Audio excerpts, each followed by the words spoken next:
श्रीमद् भगवद गीता चौथा अध्याय 23वां श्लोक। गत संगस्य मुक्तस्य ज्ञानावस्थित चेतसः यज्ञायाचरतः कर्म समग्रम प्रविलीयते।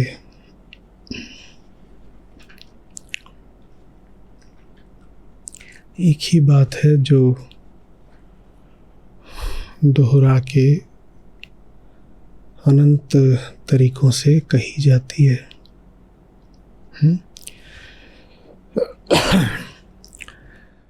लिखिए, गतसंग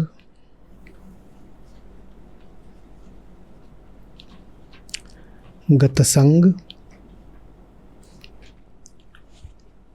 मुक्त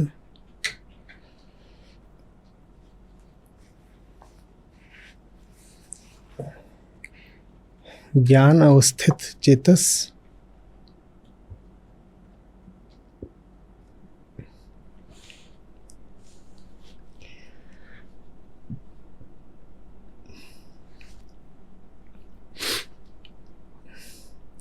यज्ञायाचरत कर्म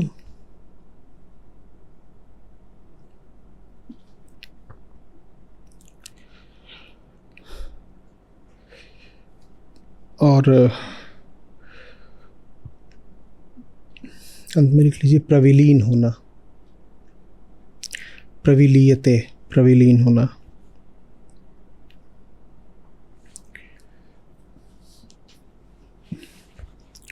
अब ये कितनी बातें लिख ली आपने?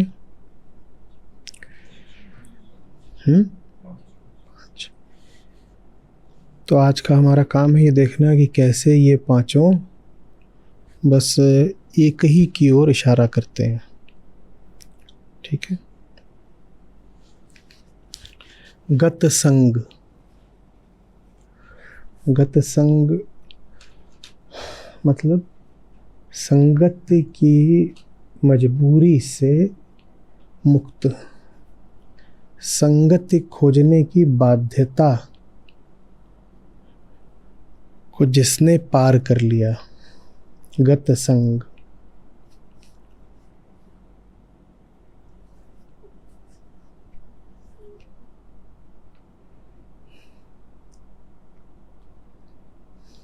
गत संग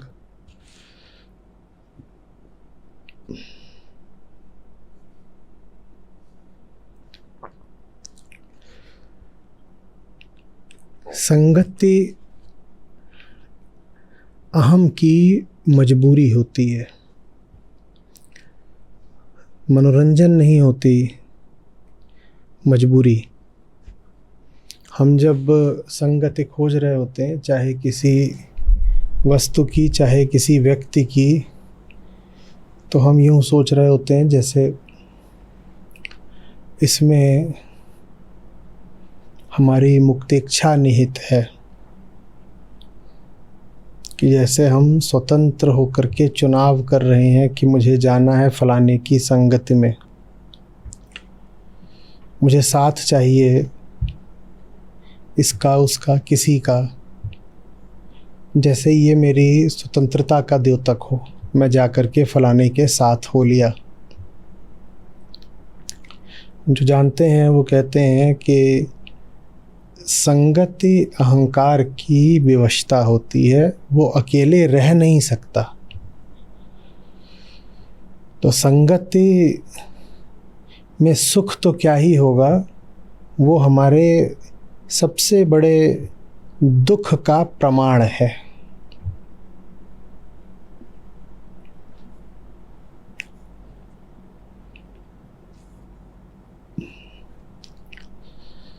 स्वयं से संतुष्ट नहीं मैं, तो जा कर के साथ बटोरता हूँ, भीख मांगता हूँ, खरीदता हूँ।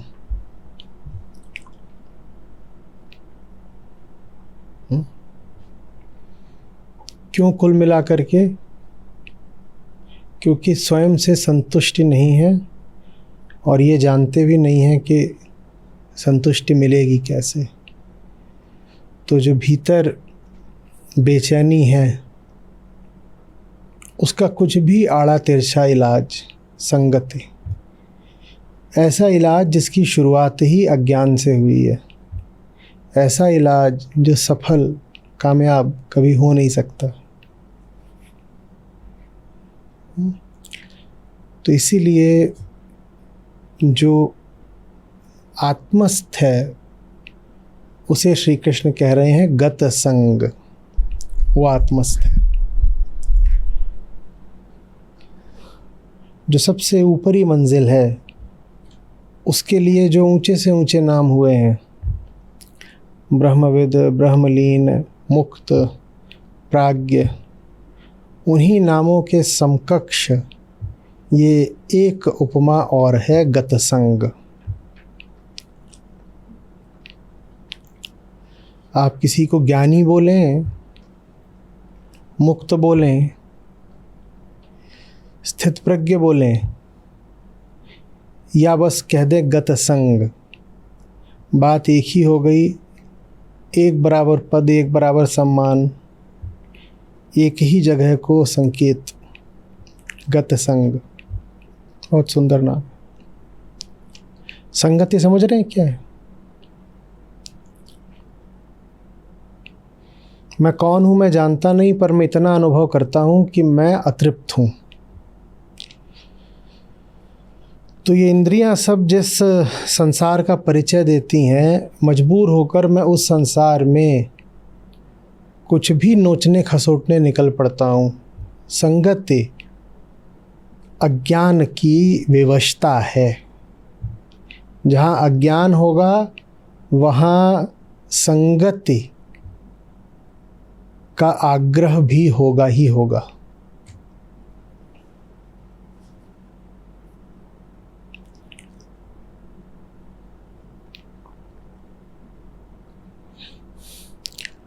अज्ञानी की कई पहचानों में से ये एक है, वो स्वयं के साथ नहीं रह सकता।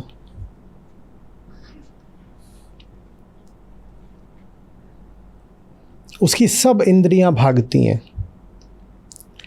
ज्ञानेंद्रियां, कर्मेंद्रियां, मन।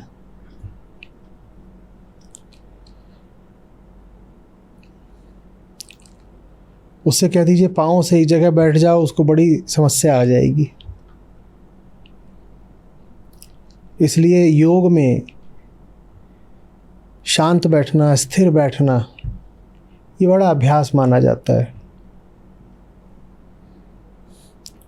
क्योंकि अज्ञान का लक्षण है कि आप एकदम स्थूलतम तल पर भी स्थिर नहीं हो सकते। अंदर सूक्ष्म मन की तो बात बात में होगी। आपसे कह दीजिए कुर्सी पर बैठे रहो, 2 मिनट 5 मिनट बीतेंगे, आप अकबका जाओगे। बैठा के कोई चला जाए, यहीं बैठना आते हैं, वो लौट करके आएगा, आप कहीं और मिलोगे।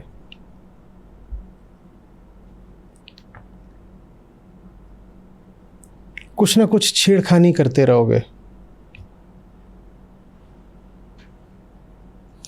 लोगों को देखा है गाड़ी चला रहे होते हैं, वो डैशबोर्ड से छेड़खानी शुरू कर देते हैं, कुछ और करने को है नहीं। बेवजह रेडियो स्टेशन बदलना शुरू कर देते हैं। 5 ही रेडियो स्टेशन है, 5 बदल के देख लिए, 5 को 20-20 बार बदल के देख लिया। लूप में बदलते ही जा रहे हैं, कुछ करने को है नहीं। कुछ चाहिए, क्योंकि स्वयं के साथ बड़ी बेचैनी हो जाती है। गति सांत्वना देती है कि कुछ बदल रहा है। बदलने की ज़रूरत ही इसीलिए है क्योंकि जहाँ है वहाँ बीमारी है, असंतोष है।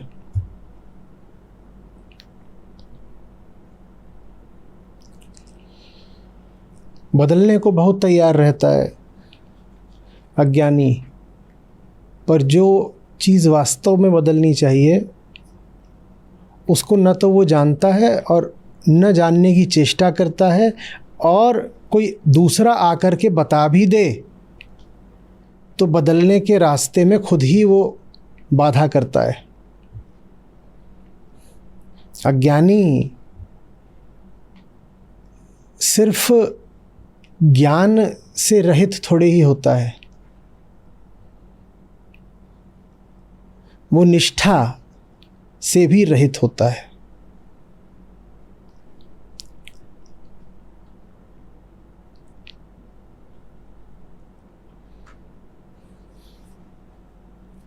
अगर किसी के पास ज्ञान न हो पर निष्ठा, निष्ठा माने ईमान, ईमानदारी, अगर किसी के पास ज्ञान न हो पर ईमान हो तो ज्ञान आ जाएगा, क्योंकि उसकी सत्यनिष्ठा, उसकी ईमानदारी ही उसको बता देगी कि कुछ गड़बड़ चल रही है, और रास्ता धीरे धीरे प्रकट होने लगेगा। वो बहुत दिनों तक अज्ञानी नहीं रहेगा, ज्ञान आ जाएगा। अगर कोई अज्ञानी बना ही हुआ है तो इसका मतलब है कि उसके पास न ज्ञान है न ईमान। अज्ञान में उसने अपना घर बना लिया है, अपने स्वार्थ बसा लिए हैं। अब वो चाहता भी नहीं है कि उसका अज्ञान कटे, बल्कि आप उसका अज्ञान काटने जाओ तो वो आपको काटेगा, आपकी बात काटेगा, आपके तर्क काटेगा, आपकी संगति काट देगा, कुछ चाहेगा आपको नुकसान ही पहुंचा दे।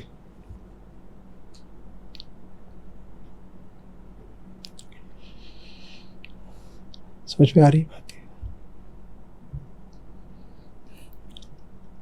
तो एक सही काम न करना पड़े, इसके लिए हम 1000 फालतू काम करने को राजी हो जाते हैं। जो हम सचमुच हैं उसकी संगति न करनी पड़े, इसके लिए हम 1000 व्यर्थ चीज़ों की और 1000 मूर्खों की संगति करने को आतुर हो जाते हैं। ये है संगति का पूरा तंत्र।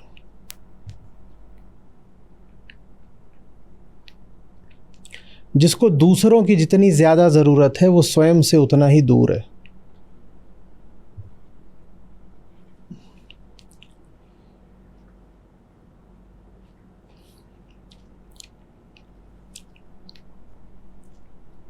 इसीलिए साधना और समाज अक्सर साथ साथ नहीं चलते। साधना का अर्थ होता है स्वयं के पास आना, समाज का अर्थ होता है दूसरों के पास आना। इसीलिए साधक अक्सर असामाजिक जैसा लगता है। असामाजिक होता नहीं है वो, पर लगता है, क्योंकि जिनको हम सामाजिक बोलते हैं उनकी पहचान ही यही होती है कि वो दूसरों से मेल मिलाप को बड़े आतुर रहते हैं। आप किसी को बोलो ये रहे देखिए, और ये बड़े खन्ना जी सामाजिक आदमी है, इसका क्या मतलब होगा? इसका मतलब किसी को जानते पूछते भी ना हो तो भी उससे बड़ा हंसेंगे, गले मिलेंगे, हाथ मिलाएंगे। किसी से 1.5 साल पहले ट्रेन में मिले थे, आज तक उसको गुड मॉर्निंग गुड इवनिंग भेज रहे हैं। सामाजिक आदमी फिर कहते बड़े मिलनसार है, बड़े सामाजिक है। रिश्ते निभाना तो कोई इनसे सीखे। सामाजिक का हम अर्थ ही यही समझते हैं कि जो दूसरों से मिलने को बड़ा आतुर रहे, और साधक का अर्थ होता है जो स्वयं से मिलने को बड़ा आतुर रहे। तो इसीलिए साधक अक्सर असामाजिक लगता है, होता नहीं है, क्योंकि उसमें दूसरों से मिलने की आतुरता नहीं होती है, उसमें स्वयं से मिलने की आतुरता होती है। वो दूसरों की ओर नहीं बार बार देख रहा होता है, वो स्वयं को देख रहा होता है, माने आत्म अवलोकन कर रहा होता है।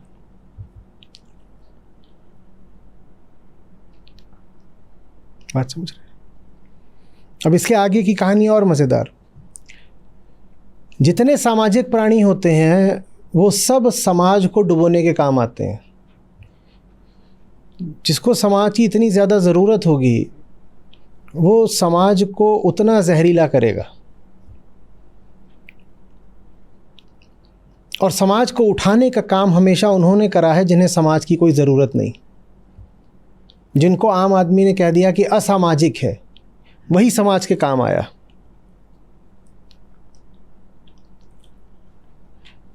बुद्ध चले गए थे समाज छोड़ करके, लाइट ऑफ एशिया कहलाए। छोटा मोटा समाज नहीं, पूरा एशिया उन्होंने जगमगा दिया।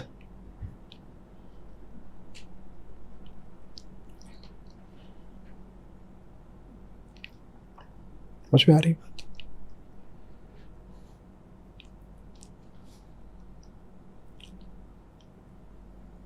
कई शर्मा जी और वर्मा जी समाज वाले एक दूसरों के घरों में ताका झाकी के अलावा और क्या करते हैं सामाजिकता के नाम पर? इसके यहाँ चल रहा है, उसके यहाँ वो चल रहा है,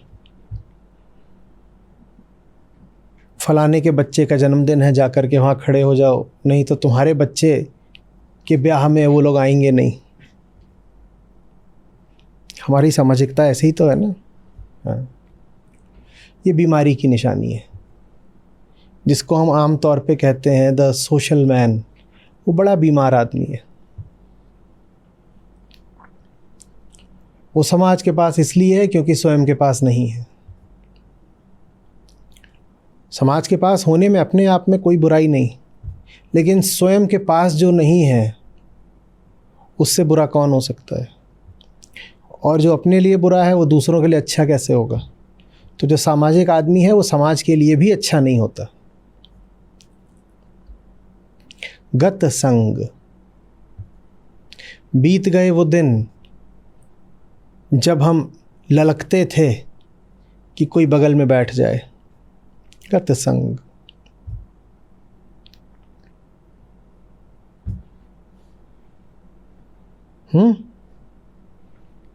तन में मन में प्रीतम बसा, दूजा कहाँ समाए। गत संग। दूसरे की संगति के लिए जगह ही नहीं बची है। तन मन में प्रीतम बैठ गया है, दूसरे को लाएं कहाँ से अब? समझ में आई बात? फिर मुक्त।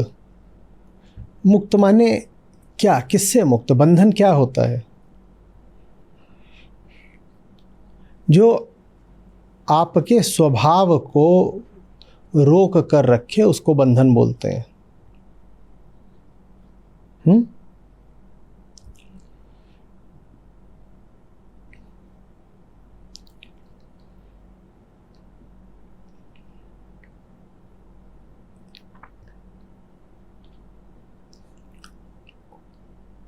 छत के नीचे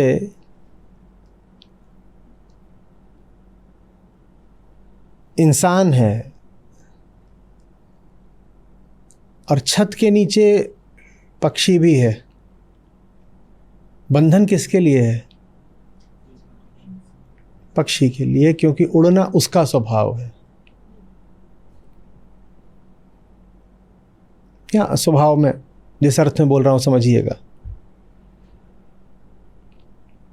बंधन की परिभाषा यही है कि आप जो हो सकते हो, वो होने से जो रोके उसे बंधन बोलते हैं।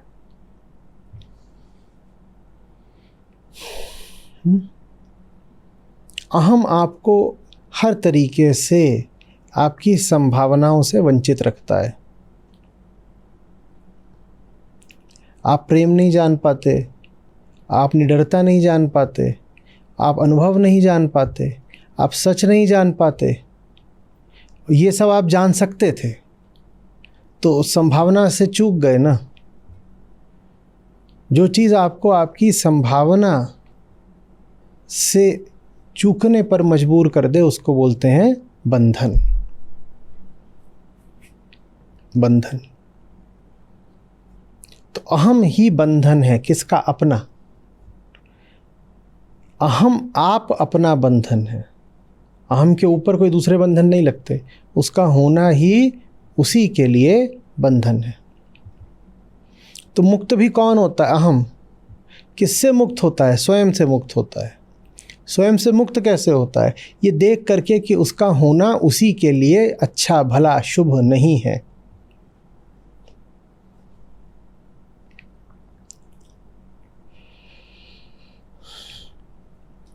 अहम द्वारा ये देख लेना कि मैं हटूं तो ही मेरे लिए अच्छा है,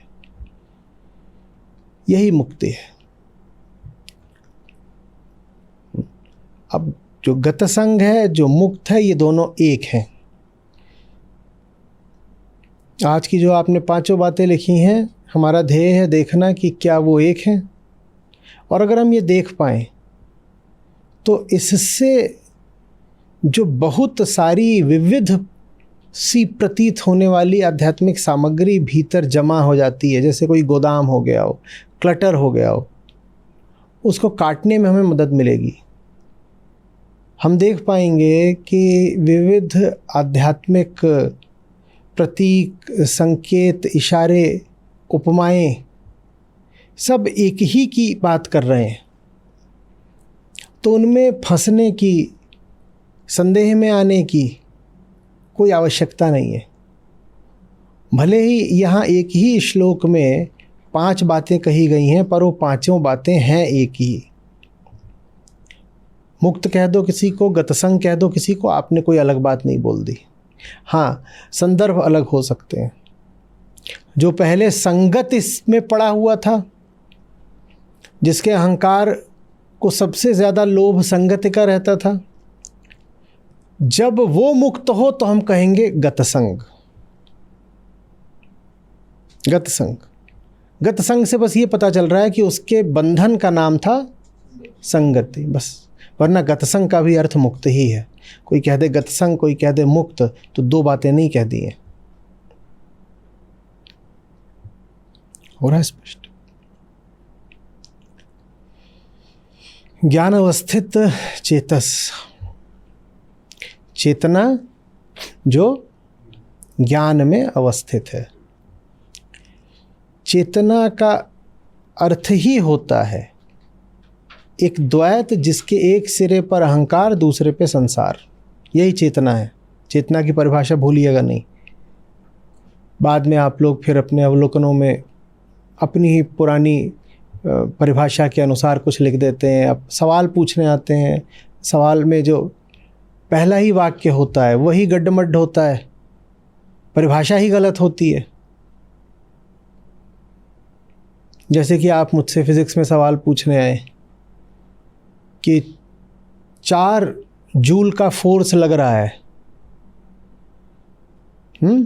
एक मास पर जो 3 एम्पियर का है, तो मैं इसमें ये नहीं समझ पा रही थी आचार्य जी। अब यहीं पे जब मैं काट दूं तो बुरा लग जाता है कि आदमी बात पूरी नहीं सुनता। क्या बात पूरी सुनूं? तुम 5 जूल का फोर्स लेके आए हो और 3 एम्पियर के मास पे लगवा रहे हो और मुझसे पूछ रहे हो कि बताइए एक्सेलरेशन कितना होगा। तुम्हारी परिभाषाएं ही अभी सब उल्टी पुल्टी हैं। और जब मैं ये बोल देता हूं तो तुम्हें 102 न्यूटन का बुखार हो जाता है।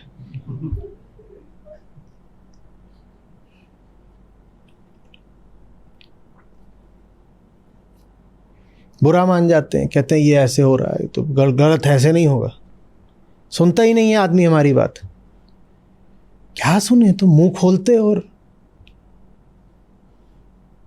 जैसे वो गए थे वहां सभा में,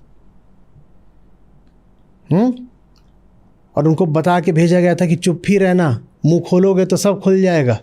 तो चुप रहे और जितने वहाँ सब ज्ञानी थे सबको मूर्ख बना दिया। तभी वहाँ से एक ऊँट निकला तो बोलते उठ उठ, और मुंह खोलते ही सब खत्म। पर तब तक बेचारी राजकुमारी फंस चुकी थी। कालिदास का है,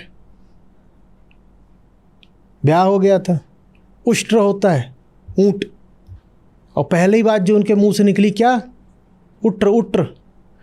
तो वैसे ही आप मुंह खोलो और उटर उटर करने लगो तो क्या करूं मैं? परिभाषाएं पकड़ करके एकदम साफ बात कि जो बोल रहे हैं वो एक टेक्निकल टर्म है जिसकी एक बहुत साफ और बंधी हुई परिभाषा है। वो हमारे हाथ का खिलौना नहीं कि उसको जैसे चाहा वैसे इस्तेमाल कर लिया।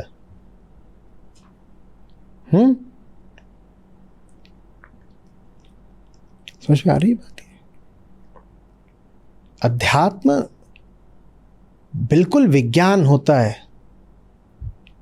इसमें कोई टेढ़ी टपरी औनी पौनी बात नहीं चलती है।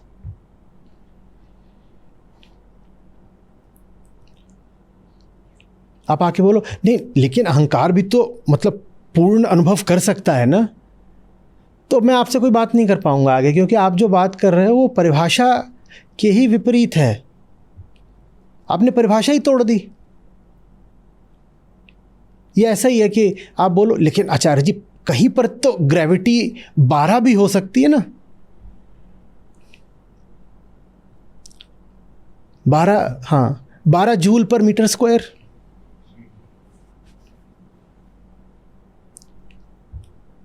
अब चाहते हो कि आगे बात करी जाए?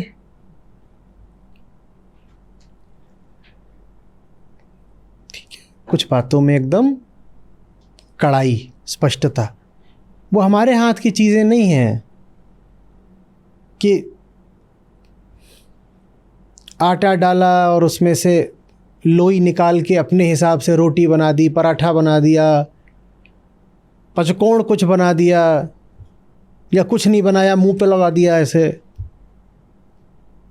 वो जो है सो है, उसमें हमारा नहीं हस्तक्षेप चलेगा। ठीक है। ज्ञान अवस्थित चेतस, जो साधारण चेतना होती है, उसके केंद्र में बैठा होता है अहंकार, और उसके पूरे क्षेत्र में बैठा होता है संसार।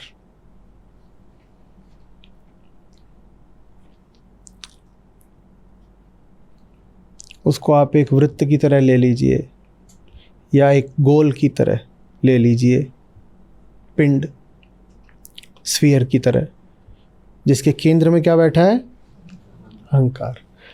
और जितने भी कण हैं, पार्टिकल्स, बिंदु, उस पूरे पिंड में वो जो अहंकार है वो किसी से भी अपना नाता बना सकता है।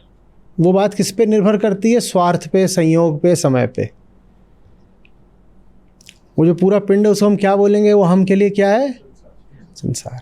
उसी को हम बोल सकते हैं विषय ब्रह्मांड। एक तो ब्रह्मांड होता है जिसके बारे में हमको विज्ञान बताता है, भौतिकी, फिजिक्स, और एक होता है हमारा व्यक्तिगत ब्रह्मांड। हम जीते किस में हैं? व्यक्तिगत ब्रह्मांड। व्यक्तिगत ब्रह्मांड में सिर्फ वो वस्तुएं होती हैं जिनसे हमारा नाता होता है। तो हमारे सारे विषयों से बनता है वो ब्रह्मांड। हमारा वो एक व्यक्तिगत यूनिवर्स होता है। तो ये चेतना होती है। ठीक है। चेतना फिर क्या है? एक रिश्ता। किसके किसके बीच में? अहम और उसके विषय के बीच में जो संबंध है उसको बोलते हैं चेतना।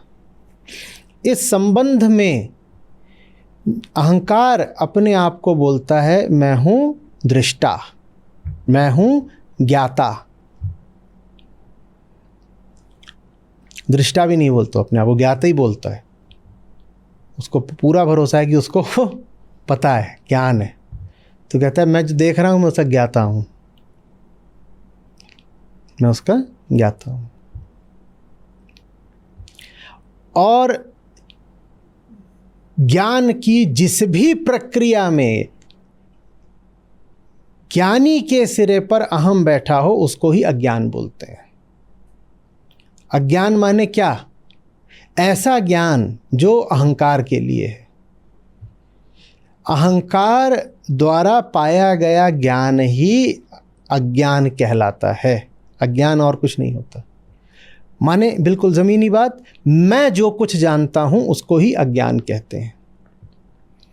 मैं माने अहम जो कुछ जानता है उसको ही अज्ञान कहते हैं। अज्ञान न जानने का नाम नहीं है।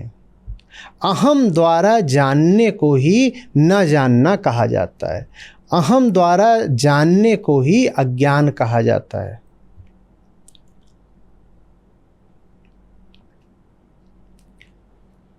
तो फिर ज्ञान क्या है? अहम किसी खास बात को जान ले, इसको ज्ञान बोलेंगे। अहम जिस क्षेत्र को जानता है वो छोटा सा है, इतना ही सा एक पिंड है, उसको जानता है। तो अहम और ज़्यादा जानने लग जाए उसको ज्ञान बोलेंगे। तो ज्ञान कहाँ से लाएं? हमने कहा कि अहम जो ही भी कुछ जानेगा, जिस भी विषय से यहाँ नाता जोड़ेगा, उसको तो हम बोल देंगे, क्या बोल देंगे? अज्ञान। तो ज्ञान कहाँ से लाएं फिर? क्या करें कि ज्ञान आ जाए? बताओ। कुछ छुपा हुआ है इसके भीतर जो जानते नहीं थे, क्योंकि सब कुछ तो हम जानते नहीं, तो हो सकता है अभी कुछ छुपा हो, उसको जान लें तो ज्ञान हो जाएगा। अच्छा, तो दूसरों के ब्रह्मांड में घुस जाते हैं, उनको जो पता है वो जान लेते हैं, उससे ज्ञान हो जाएगा, ये ठीक है, ऐसे ही करें। अच्छा, तो गीता पढ़ लेते हैं, उससे ज्ञान हो जाएगा। कैसे होगा? ये ज्ञान अवस्थित चेतना कैसे मिलेगी? ज्ञान का संबंध आपके पिंड से नहीं है, ज्ञान का संबंध पिंड के केंद्र से है। जब तक जानने वाला अहम है तब तक जो कुछ जाना गया उससे अज्ञान ही बढ़ेगा। जब तक जानने वाला अहम है तब तक जितना जानोगे उतना अपने अज्ञान को ही बढ़ाओगे। तो ज्ञान का मतलब ही यही है कि ये जो अहम दुनिया भर से रिश्ते बनाने को तैयार था, वही रिश्ता ही ज्ञान कहलाता है ना। मैं उसको ऐसे देख रहा हूँ, जान रहा हूँ, ये रिश्ता, यही ज्ञान कहलाता है। ये अहम जो दुनिया भर से रिश्ते बनाने को तैयार था, इसने खुद से रिश्ता बना लिया। इसने खुद से रिश्ता बना लिया और खुद से रिश्ता बना कर का टप, बड़ी गड़बड़ है। बड़ी गड़बड़ है। हमारा अनुपम जब पकड़ा जाता है गड़बड़ करते हुए तो ऐसा करता है, ये यहाँ पड़ता। तो जब हम अपने आप को देखें और कैसे करें, तो फिर केंद्र ही हिल जाता है, केंद्र ही हिल जाता है। जो कुछ भी उस गोले के अंदर था उसका हिलना ना हिलना कोई बड़ी बात नहीं, पड़ा रहे। वैसे भी तुम उसके भीतर जो कुछ था उसको जानते तो थे नहीं। जब काम भरा हो आंख में, पता तो वैसे भी कुछ नहीं था, क्योंकि जो देख रहा था वही अंधा था। आपकी आंखों का ऑपरेशन हो जाए तो घर की चीजें बदल दोगे क्या? कौन सा घर की चीजें पहले पता थीं? आंखें पहले थी नहीं, ऑपरेशन हो गया, अब आ गई रोशनी, तो अब घर की चीजें बदलने लग जाओगे? बदल भी सकते हो, निर्भर करता है। पर कोई उसमें प्राथमिक बात ये नहीं है कि अब रोशनी आ गई तो चीज़ें बदल दें। रोशनी आ गई तो अब चीज़ें देख लें, देख के बदलनी हो तो बदल लो, नहीं बदलनी हो। अहम जब स्वयं को देखता है, दुनिया भर से जो उसकी आसक्ति होती है, ऑब्सेशन, उसको छोड़ करके, तो आत्म अवलोकन ही आत्म परिवर्तन बन जाता है। और कोई तरीका नहीं है खुद को बदलने का भाई। जिन्हें स्वयं को बदलना हो स्वयं को जान ले, बदलाव हो जाएगा।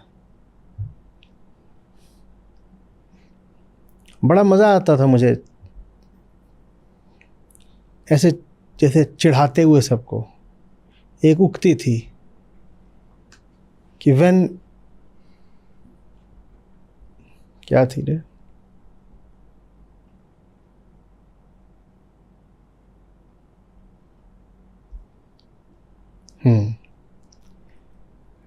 when ignorance is the sickness, then diagnosis is the cure. कि कोई क्योर करना नहीं पड़ता है, बस डायग्नोसिस करना पड़ता है। डायग्नोसिस माने निदान। ये नहीं थी, कुछ और था, थोड़ा सा इससे अलग था। दूसरा जो उसका हिस्सा है वो तो यही था, the diagnosis is the cure. पहला कुछ और था, पर बड़ा बढ़िया लगा था ये बोल के। When ignorance is the sickness, then diagnosis is the cure. When ignorance is the disease, diagnosis. यही था, पर ये इग्नोरेंस ही था, कुछ और बोला था। जो भी था वो ऐसे ही डिजीज था। हाँ, तो मोटी मोटी बात यही थी। बात असली बस ये है कि the diagnosis is the cure. आत्म अवलोकन ही आत्म परिवर्तन है, निदान ही समाधान है।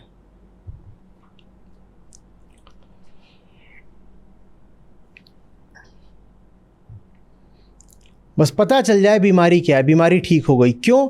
क्योंकि न पता होना ही तो बीमारी थी, पागल। इग्नोरेंस माने क्या होता है?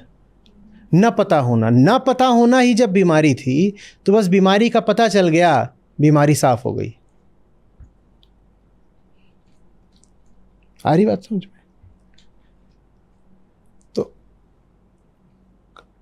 अहम अपने आप को केंद्र में रखकर कहता है ये जान लूंगा, ये जान लूंगा, ये जान लूंगा, ये जान लूंगा। और जब तक जानने वाला अहम है वो कुछ नहीं जान सकता। जितना जाना गया वो सब अज्ञान हो जाता है। जब तक जानने वाला अहम है तब तक जितना जाना गया सब अज्ञान हो जाता है। कहता है ये जान लूंगा, वो जान लूंगा, इधर घूमूंगा, उसको कूदूंगा, उसको पकड़ूंगा, यहाँ घुस जाऊंगा। वो एक चीज को नहीं जानना चाहता। किसको? हाँ। स्वयं को जान लो तो केंद्र बदल जाता है। केंद्र बदल जाता है, जानने वाला बदल जाता है। चेतना बदल गई। चेतना ऐसे नहीं बदल गई कि दूसरा छोर बदल गया। चेतना ऐसे बदल गई कि जो पहला ही छोर है, जो केंद्रीय छोर है, वो बदल गया। ये ज्ञान अवस्थित चेतना है जिसके केंद्र में अहंकार नहीं बैठा हुआ। कौन बैठा हुआ है हमें क्या लेना देना। इतना पता है कि अहंकार नहीं होना चाहिए, क्योंकि वो है तो कुछ जान नहीं सकते। भरोसा आ जाएगा कि जानते हैं, जानेंगे कुछ नहीं।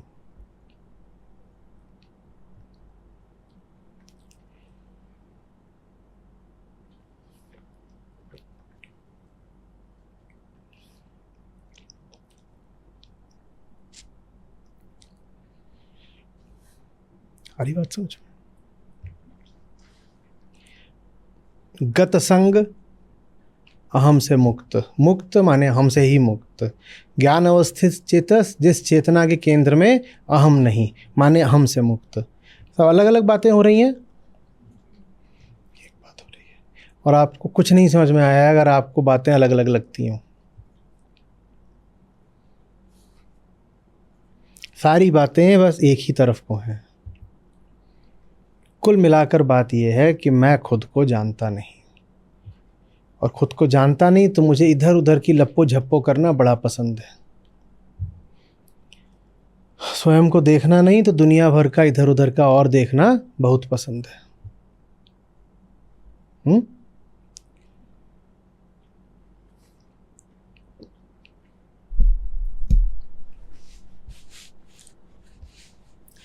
यज्ञ के लिए आचरण, कर्म आचरण करने वाला, यज्ञ के लिए ही करने वाला। अहम जो कुछ करता है किसके लिए करता है? स्वार्थ के लिए करता है, अपने लिए करता है। सदा का भूखा है, जो भी करेगा अपने लिए ही तो करेगा। बेटा सौरभ, तुम किसके लिए क्या कर रहे हो? रख दो उसको, खिलौने को।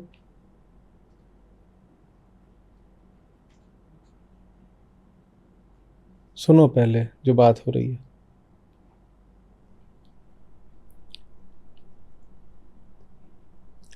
अहम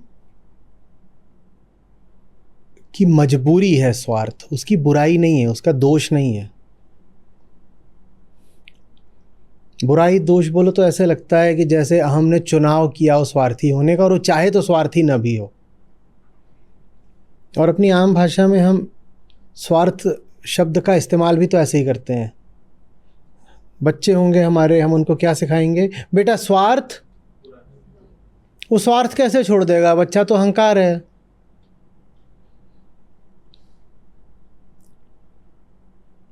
जैसे कौवे से बोलो काला रंग बुरा है, वो क्या करेगा? बोले मारी दो, काला रंग बुरा है तो। बच्चे को क्या बोल रहे हो? स्वार्थ बुरा है। वो स्वार्थ कैसे छोड़ दे? अहम माने स्वार्थ, और अहम तो तब तक रहेगा जब तक आत्मज्ञान नहीं होगा। अब आत्मज्ञान, माँ बाप को भी कुछ नहीं पता कौन सी चिड़िया का नाम है, उन्हें खुद आत्मज्ञान की किसी ने शिक्षा दी नहीं, तो वो आत्मज्ञान की कोई नहीं बात करते। वो बच्चे से कहते हैं बेटा नहीं, सेल्फिश नहीं, no it is so mean बाबा। अब ये सब करने से नालायकी, बच्चा निस्वार्थ निष्काम थोड़ी ही हो जाएगा। हाँ, पाखंड सीख लेगा। बच्चे एकदम छोटे छोटे 2-2 साल के पाखंड सीख लेते हैं, कैसे अपना स्वार्थ पूरा करना है ऊपर ऊपर से निस्वार्थी बन के।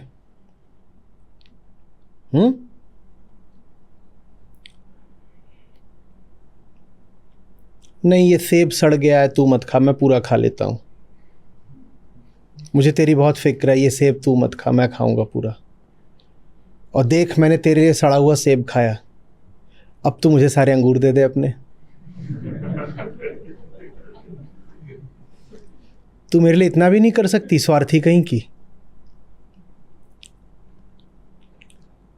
पाखंड तो घरों की हवाओं में होता है ना, बच्चों को पाखंडी बनाना थोड़ा ही पड़ता है, वो सूंघ सूंघ के पाखंडी हो जाते हैं, और फिर हम उन्हें शिक्षा देते हैं, no be kind hearted, be generous. कैसे हो जाएगा? जहां से सब कुछ आता है वहां तक तो कभी लेके गए नहीं उसको। कहां से सब कुछ आता है?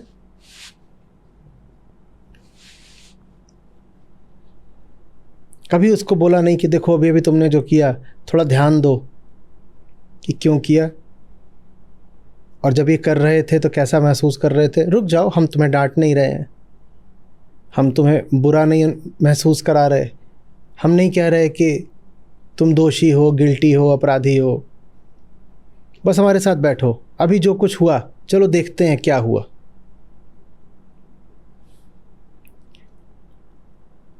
स्वार्थ कोई चुनाव की बात नहीं होता है कि मैं चुन सकता हूं कि मुझे स्वार्थी होना है, मैं चुन सकता हूं कि आज मुझे निस्वार्थ रहना है।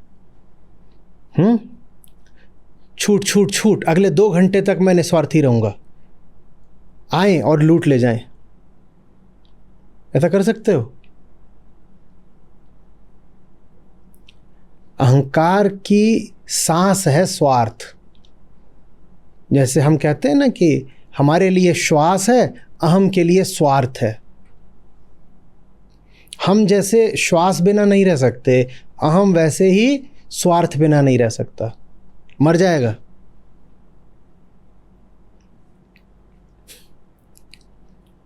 हाँ, नौटंकी करानी हो तो कर देगा, नहीं मैं स्वार्थी बिल्कुल भी नहीं हूं।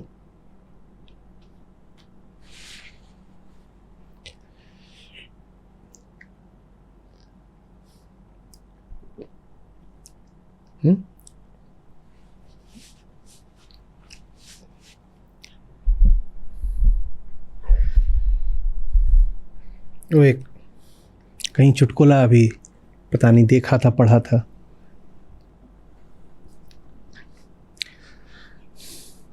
अच्छा जानू बताओ, तुम्हारे पास 1 लाख रुपए होंगे तो मुझे दे दोगी? हाँ हाँ बिल्कुल दे दूंगी। अच्छा तुम्हारे पास 10 लाख होंगे, मुझे दे दोगी? पूछने की बात है, ले जाओ। 1 करोड़ होंगे, दे दोगी? सब कुछ तुम्हारा ही है दिलबर।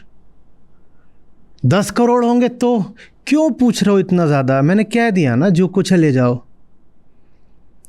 अच्छा 812 रुपए अगर तुम्हारे मेरे पास हो तो तूने मेरा पर्स खोला है ना, तूने मेरा पर्स खोला है ना, मार दूंगी दोबारा छुआ तो।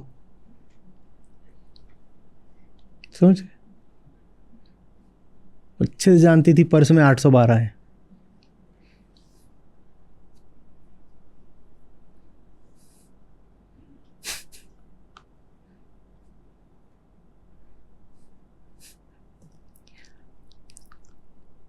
स्वार्थ सांस है, नहीं हटेगा।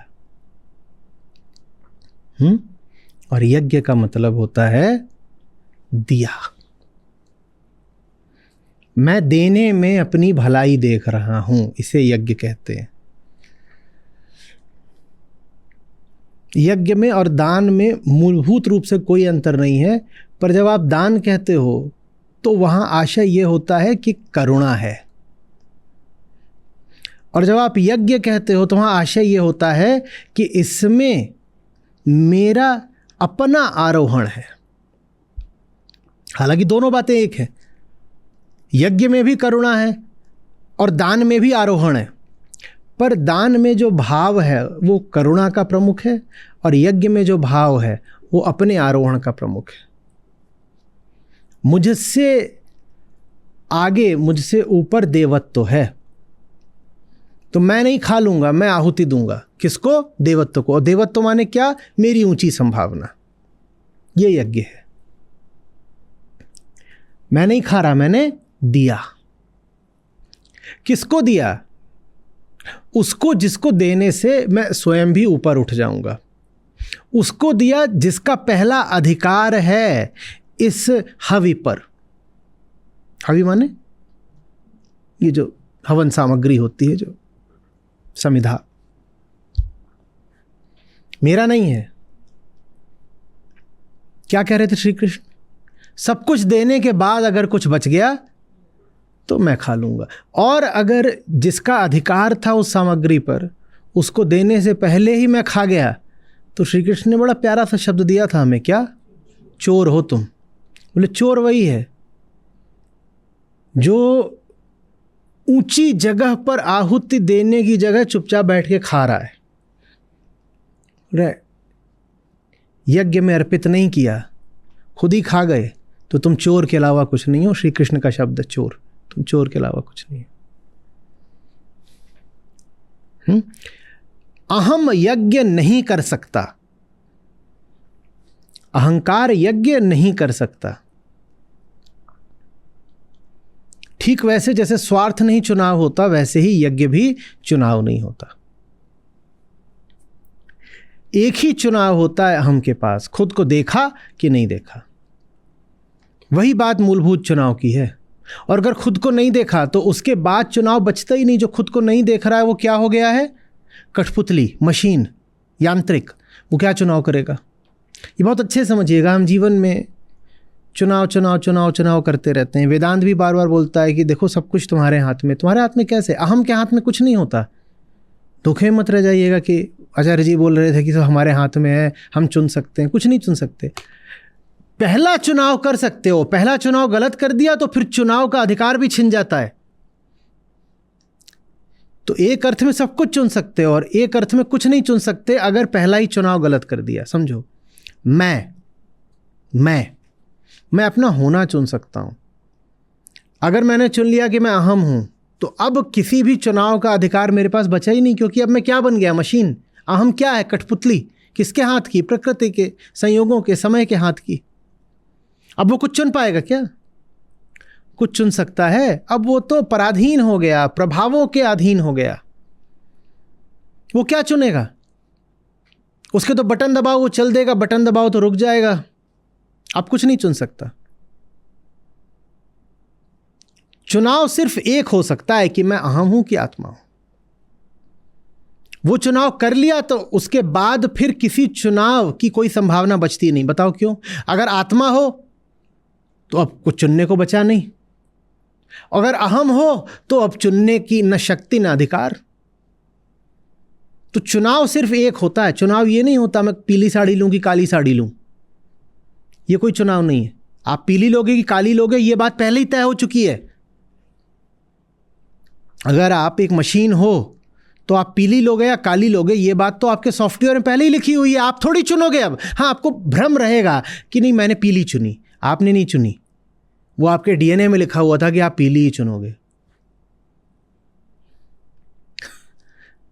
हम कुछ नहीं चुन रहे होते, हमारे साथ घटनाएं बस। आपने कहा था ना, करते नहीं हम, करता नहीं। ये बात हमसे तो बस हो जाता है। ये बेचारे अहंकार की दास्तान है। वो कठपुतली है, उसके पास कोई चुनाव नहीं होता। न वो करता है न वो करता होता है, उससे बस हो जाता है। लेकिन उसको हमेशा लगता क्या रहता है? मैंने किया, मैंने चुना। वो तो मैं लेने ही वाली थी काली साड़ी, पर फिर मैंने आई चेंज्ड माई माइंड। इससे ज़्यादा मूर्खता का मेटाफर नहीं होता। You know, I have changed my mind. न तुम कोई हस्ती रखते हो, न वो जो मन है वो तुम्हारा है, तो I have changed my mind. इससे ज़्यादा मूर्खता का कोई वक्तव्य हो सकता है? तुमने कुछ नहीं किया, तुम्हारे साथ हुआ, तुम्हारे साथ बस हुआ। तो हम एक ही चुनाव कर सकते हैं जहां फ्री विल है। क्या? कि मुझे इधर जाना है कि मुझे इधर जाना है। इसीलिए बार बार इसकी बात करता हूं। ये पहला और आखिरी मौका होता है चुनाव का। पहला है और आखिरी है। आखिरी क्यों है? अहंकार बन गए तो अब चुनने की तो कोई अब नौबत बची ही नहीं। और आत्मा बन गए तो आत्मा भी कुछ नहीं चुनती है, उसको क्या चुनना है, तो निर्विकल्प है। वहाँ जो होता है हमें नहीं पता, उसको चुनाव बोलें कि क्या बोलें, वो बस है सहज मामला।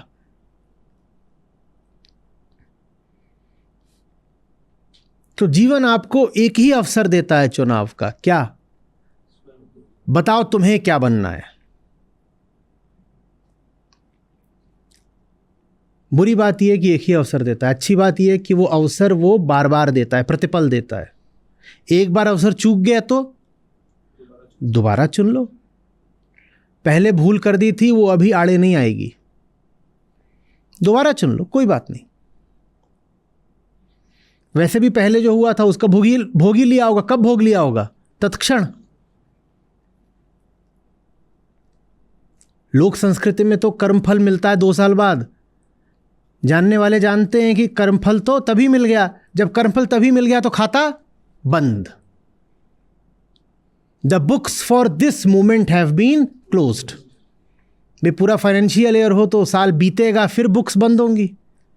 पर अगर वो जो पूरा ईयर ही है, जो अकाउंटिंग पीरियड है, वो है ही 1 नैनो सेकेंड का, तो when are the books closed?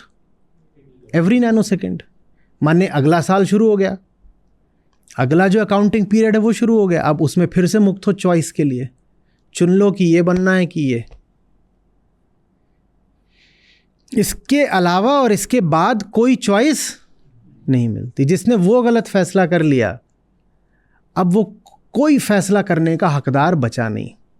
अब कोई फैसला आपको करने की ज़रूरत ही नहीं है। ये ऐसी सी बात है कि कोई चुन ले कि उसको जहर खाना है, इसके बाद अब वो कुछ चुनेगा क्या? कोई चुन ले यहां बैठे बैठे कि उसको सो जाना है, अब कुछ चुनेगा क्या? इसके बाद कुछ नहीं चुनेगा।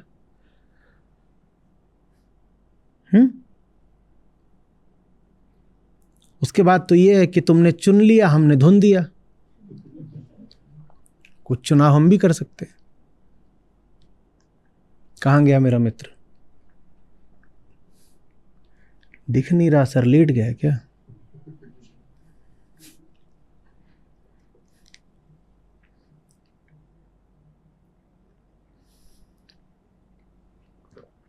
समझ में आ रही बात ये?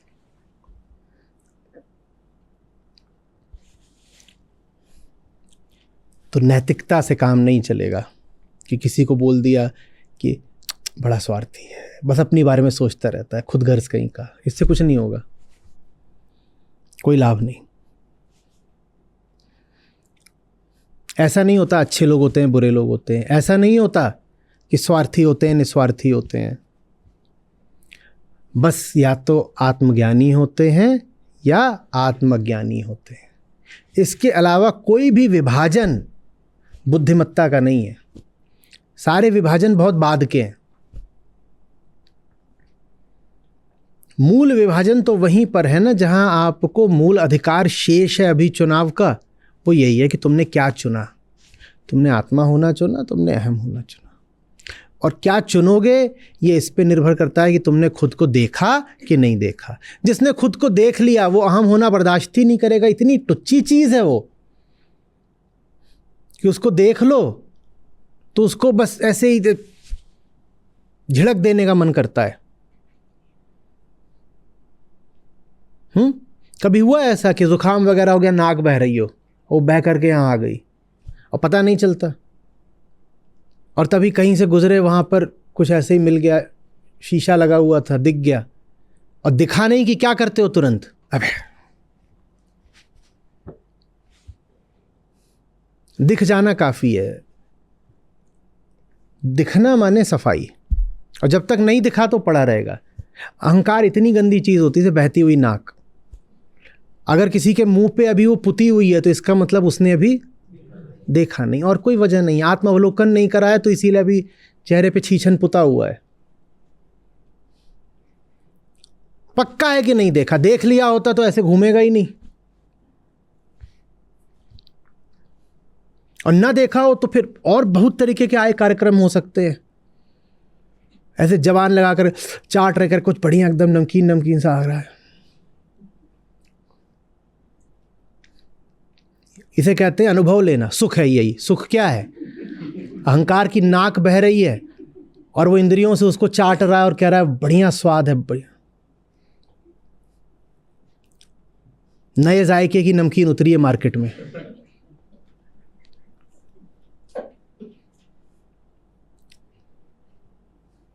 देख लोगे तो साफ हो जाओगे। तो उपनिषद इसको ऐसे कहते हैं कि आत्मज्ञान ही आत्म स्नान है। चेतना का स्नान क्या है? ज्ञान। चेतना गंदी रहती है जब तक उसको देख नहीं लेते। शरीर को साफ करने के लिए उसे धोना पड़ता है और चेतना को साफ करने के लिए उसे देखना पड़ता है, और कुछ नहीं करना पड़ता। तो उसको कबीर साहब ऐसे कहते हैं कि ज्ञान ही साबुन है। कैसे अपना अंतर जगत साफ करना है? ज्ञान ही साबुन है। ज्ञान माने देखना। देख लिया तो साफ हो जाएगा।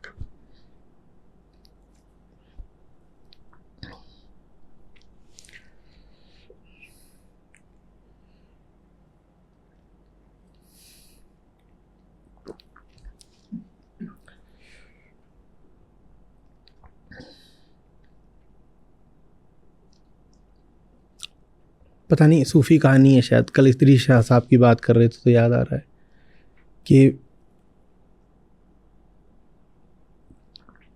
एक बादशाह ने जो सबसे बड़े से बड़े और महंगे से महंगे कारीगर थे वो बुलाए। बोले कि ऐसा मुझे महल बना करके दो, ऐसा महल बना करके दो कि उसको देखूं तो ऐसा लगे जैसे आसमान उतर आया है। ऐसी कोई चीज इस पूरी पृथ्वी पर कभी देखी नहीं गई हो। उसको देखने भर से देखने वाला बदल जाए, ऐसा मुझे महल बना कर दो। तो बोले ठीक है, और वो लग गए अपने काम पे और राजा से लगे पैसे लेने, 6 महीने साल भर बीत गए। राजा उकता गया, बोला इतने पैसे ले लिए, पता नहीं कौन सा, उसकी उत्सुकता भी बढ़ती जा रही है। तो एक दिन राजा ने कहा देखो 10 दिन और देते हैं, जल्दी से जो है इसका उद्घाटन करना है। तो बोले ठीक है। तो राजा घुसा, वहाँ चारों ओर बस आईने लगे हुए थे। उन्होंने क्या करा था इतने दिनों तक? उन्होंने दीवारों को घिस घिस के आईना बना दिया था। बोले यही एकमात्र चीज है जो आपको वो रहने नहीं देगी जो आप बने हुए हो, आईना। मतलब समझ रहे हो ना?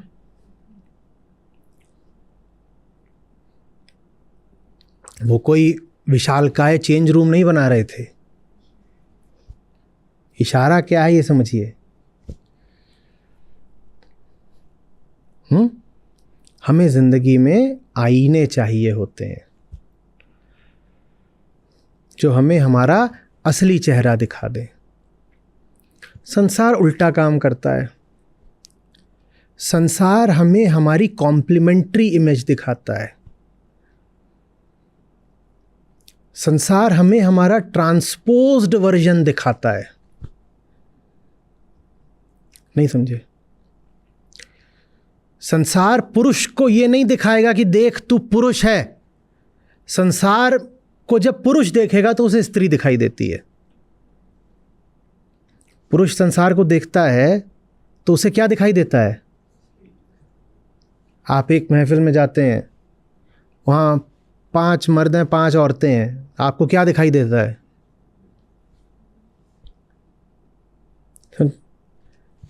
संसार आपको वो दिखाता है जो आप में नहीं है।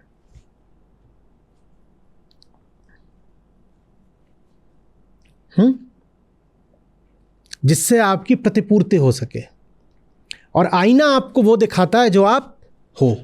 तो संसार बड़ा धोखा देता है, क्योंकि संसार ने आपको वो दिखा दिया जिससे आप पूरे हो जाओगे, तो आपको लगता है पूर्णता मिल गई ना। मैं पुरुष था और संसार ने मुझे क्या दिखा दी? स्त्री दिखा दी। मैं प्यासा था, संसार ने मुझे क्या दिखा दिया? पानी दिखा दिया। आईना संसार से बिल्कुल उलट बात होती है।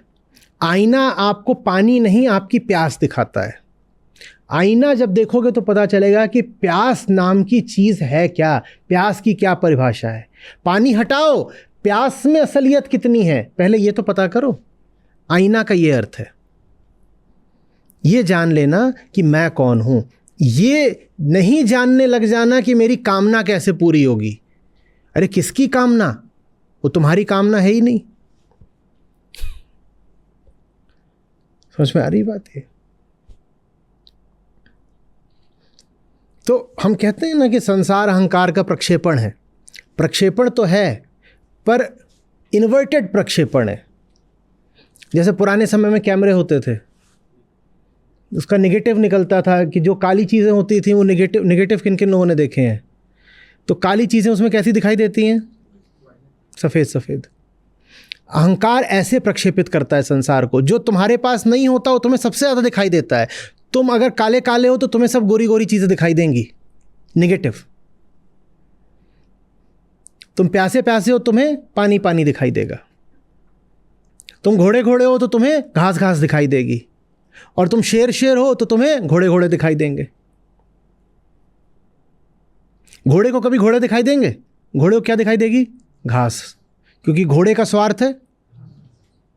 और शेर को घास दिखाई देगी, होगी घास, शेर को दिखाई ही नहीं देती। शेर को घोड़ा दिखाई देता है। संसार वो दिखाता है जिसकी आप में कमी है। आईना वो दिखाता है जिसको कमी है।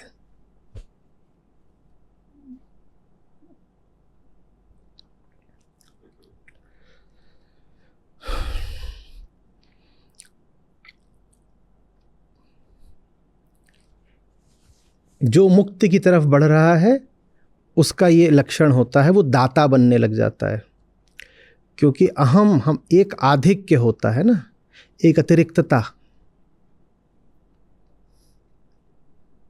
देने का मतलब ही है मैं वो घटा रहा हूं जिसकी ज़रूरत नहीं, एक अर्थ। दूसरा, देने का अर्थ है जो मेरे पास है उसको मैं वहां पहुंचा रहा हूं जहां उसका बेहतर उपयोग हो पाएगा।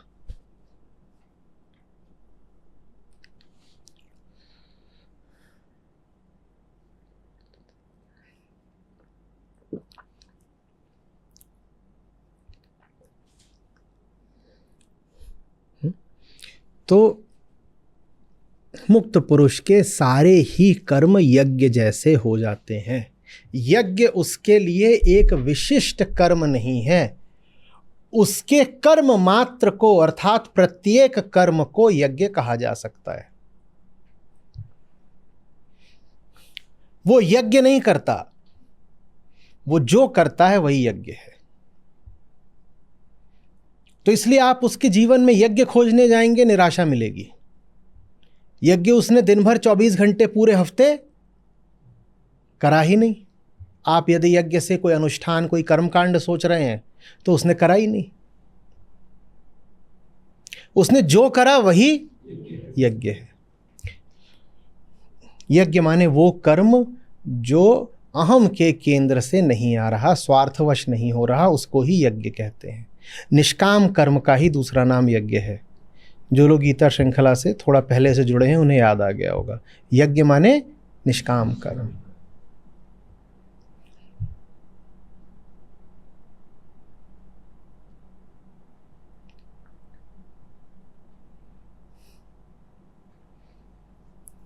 अज्ञेय याद आ गए क्या?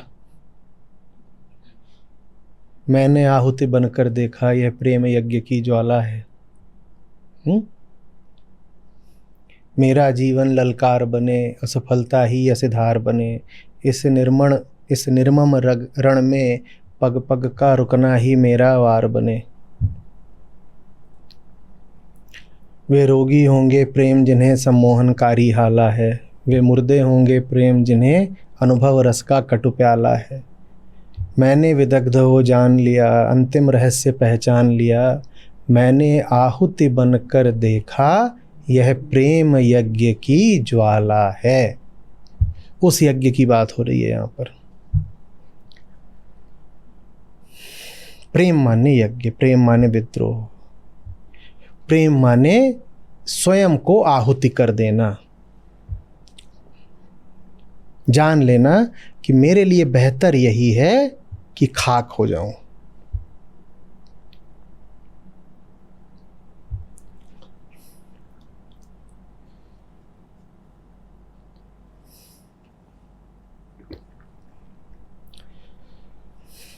प्रविलीन होना, कौन विलीन होगा? कहां से आ रहा है प्रविलीन? लीन से।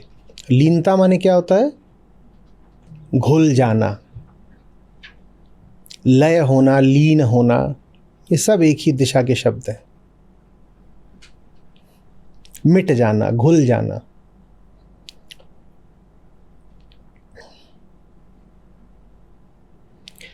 Dissolution, disappearance.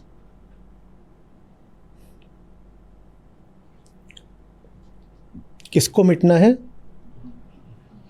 मेरे ऊपर जो मैंने धुआं चढ़ा रखा है उसको, अपने होश के ऊपर जो मैंने नशा चढ़ा रखा है उसको विलीन होना है। डर मत जाया करिए कि मैं विलीन हो गया तो फिर अरे मेरे बच्चे हैं छोटे छोटे।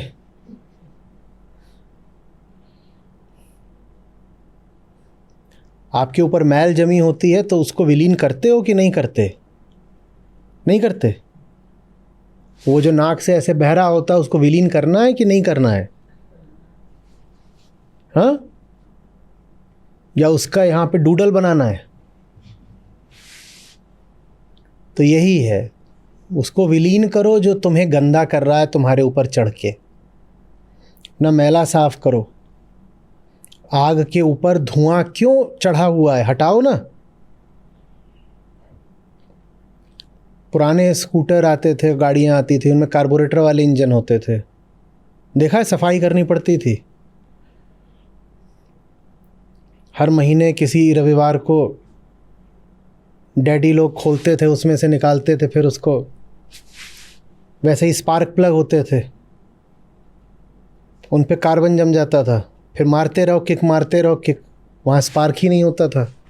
तो फिर ऐसे ऐसे स्पार्क प्लग निकाल के, अहंकार स्पार्क प्लग के ऊपर का कार्बन है, उसके कारण स्पार्क नहीं आता। कार्बन रह जाता है, स्पार्क आता ही नहीं। जब स्पार्क नहीं आता तो गड्डी स्टार्ट नहीं होती।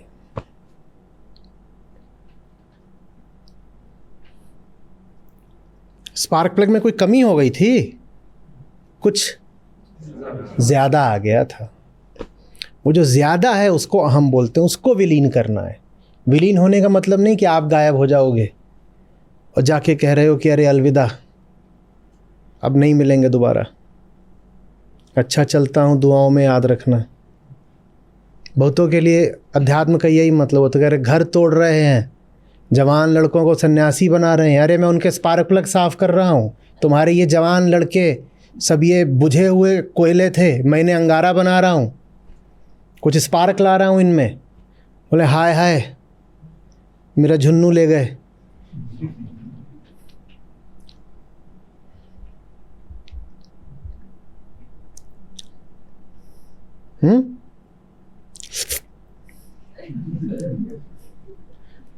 जब भी एकदम सुख भोग रहे हो ना, एकदम ऐसे ही कर लेना, आवाज़ भी आनी चाहिए बिल्कुल सड़पने की, ताकि एकदम पता चल जाए कि क्या कर रहे, क्या कर रहे। सुख माने अपना ही छीछन चाटना, और खुश हो रहे हैं, वाह। सॉस और डाल लो उसमें से।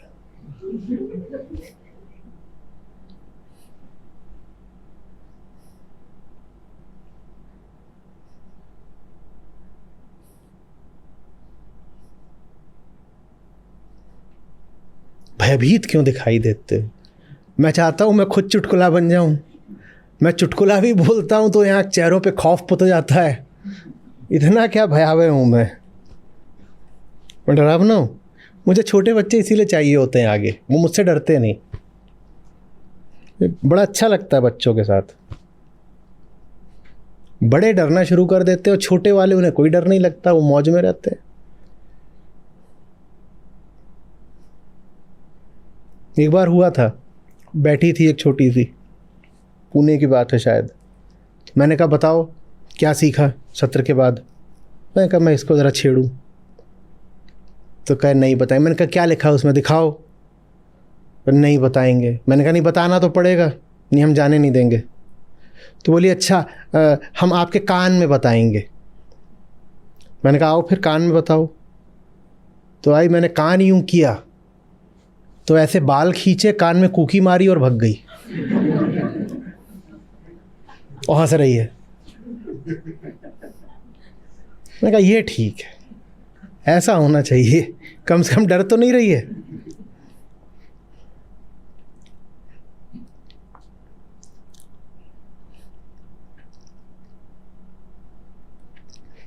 बताइए।